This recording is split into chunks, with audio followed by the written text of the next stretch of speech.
Let's try this again. Happy Mindset Monday, everyone. Today, we're going to be talking about why starting imperfectly is actually better for long term results than having ideal circumstances and ideal situations in which to start your fitness journey.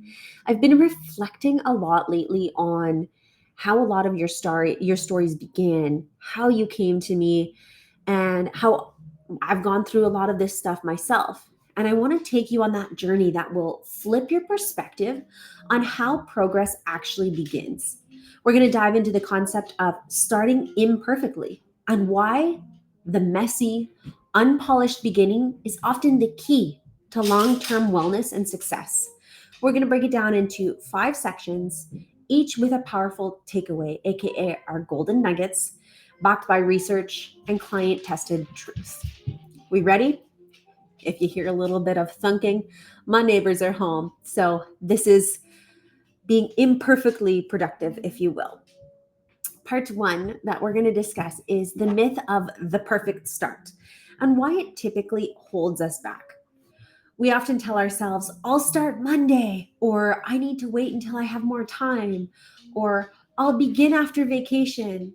These thoughts sound reasonable, but they actually are delaying tactics. They're rooted in perfectionism and fear. And a research insight from 2017 from the Behavioral Therapy Journal found that perfectionism is highly correlated with procrastination and lower goal achievement, especially in health related goals. When we aim for the perfect start, we miss the opportunity to build real world resilience. Life doesn't slow down for your meal prep. Babies are going to cry. Hormones shift. Dogs run around in the background. You forgot your water bottle. You forgot your headphones. You don't have equipment. It's okay. Our first golden nugget is a perfect plan on paper will never beat an imperfect action in motion. Our action step is this. This week, I want you to have one health habit that you begin before you feel fully ready. Whether it's walking for 10 minutes or swapping your afternoon snack or just trying one workout, just start. And a lot of you actually, most of you do this. You'll notify me when you go on travel. Like clients that have been here for a while, you notify me when you go away on travel. You bring some booty bands and we give you hotel workouts. It's perfect, it's easy, and we don't expect perfection. Just try and do what you can when you can. It'll never go according to vacation plan where you're like, yeah, I'm going to train every day. You never do. Aim for 50% and I'm happy. Okay?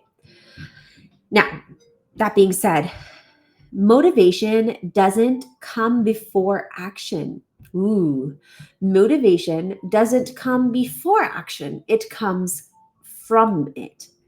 If you're waiting to feel inspired before you begin, you're never going to get started. The concept of behavioral activation in psychology tells us that action precedes emotion. When we engage in meaningful behaviors, our mood will improve. This is from 2001, by the way. Waiting for motivation to strike like lightning is like waiting for your GPS to work without turning the car on. It doesn't make sense.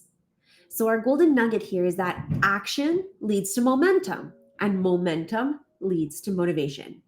Example, a client of mine with PCOS and Hashimoto's was stuck in analysis paralysis. That's that limbo where you have so much information you don't know what to do with it.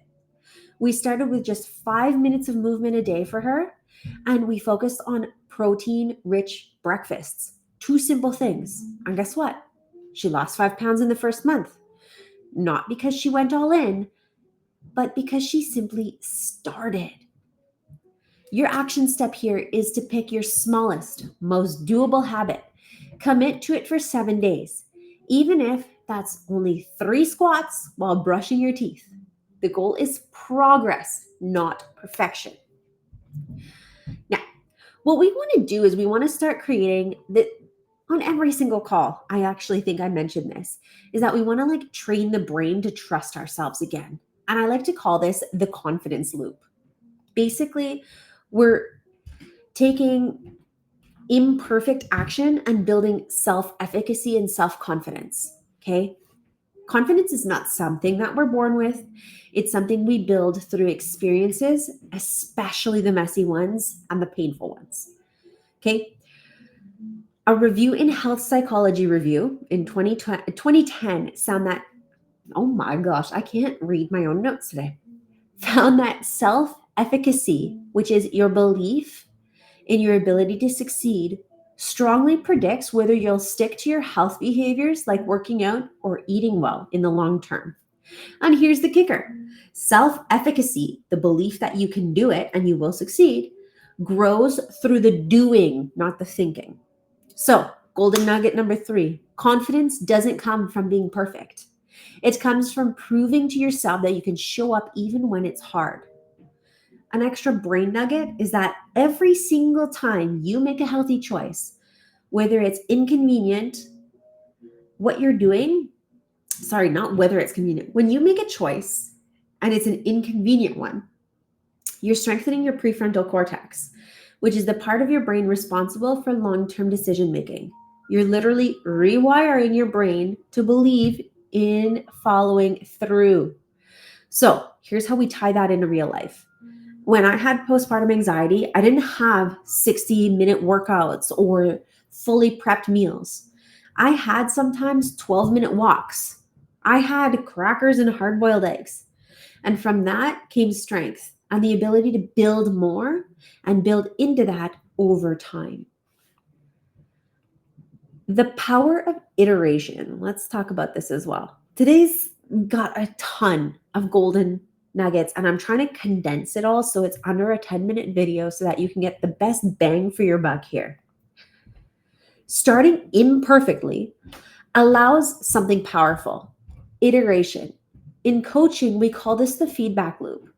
You try something, you see how it fits, you tweak it, and you try again, which is what every single one of your stories is all about. That's why we mesh so well, is because when you give feedback, we change something. In 2022, a study in the International Journal of Behavioral Nutrition and Physical Activity showed that people who allow flexibility into their wellness plans, adjusting their goals, adapting to life stressors, aka the magic pivot, are more consistent over time than those who follow really rigid plans. Your golden nugget here is that your first plan is not your final destination. It's a draft. A little bit of coaching wisdom is, if you've tried meal prepping and hated it, switch to batch cooking or meal planning. Okay? Batch cooking is when you just cook up a whole bunch of stuff and shove it in the fridge and you kind of like piece together meals. Meal planning is planning what you guys are going to eat a day or two ahead of time. Coaching wisdom: if you've planned for 4 workouts and only hit 2, great. 2 is better than none. Fell off track for 3 or 4 days, you're not starting over, you're picking back up. Think of your journey kind of like the stock market. It's going to go up and it's going to go down and then it climbs again. But the general trend is that it goes upwards. So your action step here is that after 2 weeks of trying a new habit, take inventory. What's worked? What didn't feel great? What can I adjust in this without stopping altogether? And through all of this, the main focus and the real goal of wellness is to build emotional resilience. And this one hits home for me because life is so unpredictable. Hormones are shifting. Sicknesses and flare-ups happen. Toddler meltdowns, job stress, you name it. If your wellness strategy only works when things are perfect, it doesn't work. Okay? In 2019, a paper in Frontiers in Psychology explained how psychological flexibility, meaning being adaptable and compassionate with yourself, is one of the strongest predictors of lower stress, higher resilience, and improved mental health outcomes. Here comes nugget number 5, is that wellness isn't about being in control all the time. It's about learning to pivot with grace. Now, I have a mini mom moment that I wanted to share with you guys. When I was breastfeeding, my windows to exercise were really short, unpredictable, and often filled with spit up and wet clothes, either leaking or spit ups or whatever, you name it. But I learned that squats with a baby carrier or yoga beside the crib or short bursts of training were still training. The ability to adapt is the skill. And once you learn by implementing it, the only way to actually learn it is by implementing it and starting imperfectly. So, your action step is to create a plan B for your wellness routine. What's your backup workout? What's your emergency breakfast? Your 5-minute reset? Build your plan to bend, not break, which is what is our goal here. So, guys, remember that progress isn't the goal, presence is. Most people aren't failing because they are doing the wrong workouts or eating the wrong foods. They're failing because they believe that they have to be flawless to begin. And here's what I want to remind you, sweetheart. Every wellness transformation you admire started with someone doing a workout in their PJs or their gitches. Every healthy recipe you see started with a burnt pan.